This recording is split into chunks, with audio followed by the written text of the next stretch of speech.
সিলেটের প্রিপেইড মিটারের গ্রাহক চরম ভোগান্তিতে পড়েছেন রিচার্জ টোকেন নিয়ে। টাকা রিচার্জের পর দেয়া হচ্ছে অস্বাভাবিক পরিমাণের ডিজিট।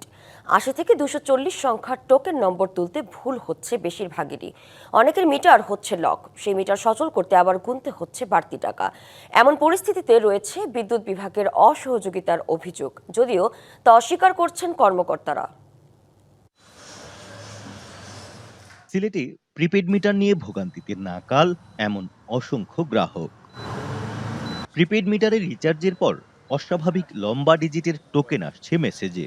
সংখ্যাটি ৬০ থেকে ২৪০ পর্যন্ত। এই নম্বর মিটারে বসিয়ে বিদ্যুৎ সচল রাখতে ঘাম ঝরাতে হচ্ছে দক্ষ গ্রাহকদেরই।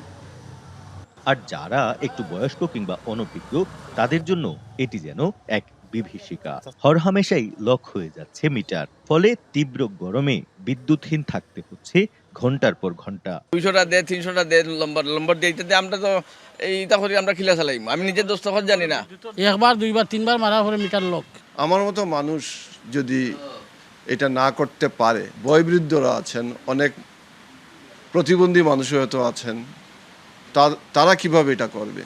অভিযোগ রয়েছে সমস্যা সমাধানে সহযোগিতা করছে না বিদ্যুৎ বিভাগ। এই যে মানুষের ভোগান্তি, আসলে দায়ভার কে নেবে, আসলে এটা বলা মুশকিল।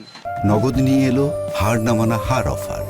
সর্বনিম্ন ১০,০০০ টাকা রেমিটেন্স নগদে পাঠালে থাকছে স্বর্ণের হার জেতার সুযোগ।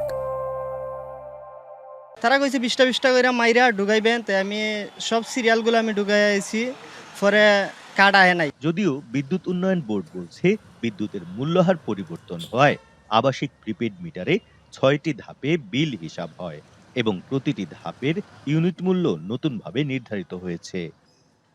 মিটারে এই আপডেট কার্যকর করতে সাধারণ রিচার্জ টোকেনের পাশাপাশি একটি অতিরিক্ত টোকেন পাঠানো হচ্ছে। তবে গ্রাহকদের স্বার্থ অনুযায়ী সাহায্য করা হচ্ছে বলে দাবি তাদের। আবাসিকে হলে যে স্টেপ টেরিফ আছে আমাদের, মানে লাইফলাইন গ্রাহক আছে, ফার্স্ট স্টেপ আছে, যাদের মানে ব্যবহার কম তাদের রেটটা কম, যাদের ব্যবহার বেশি তাদের রেটটা বেশি। স্টেপের জন্য যে রেটটা চেঞ্জ হবে, এই লজিকটা ওই আমাদের যে টোকেন কোড আছে এটার মাধ্যমে মিটারে দেওয়া হয়। আমাদের কাছে যারা আসতেছে রিস্ক করতেছে সবাইকে আমরা সহযোগিতা করতেছি যতটুকু সম্ভব। প্রিপেড মিটার রিচার্জে টোকেন ভোগান্তি নিরসনে সরকার বিকল্প চিন্তা করবে, এমন দাবি ভুক্তভোগীদের। Pratyush Talukdar, DBC news, Sylhet.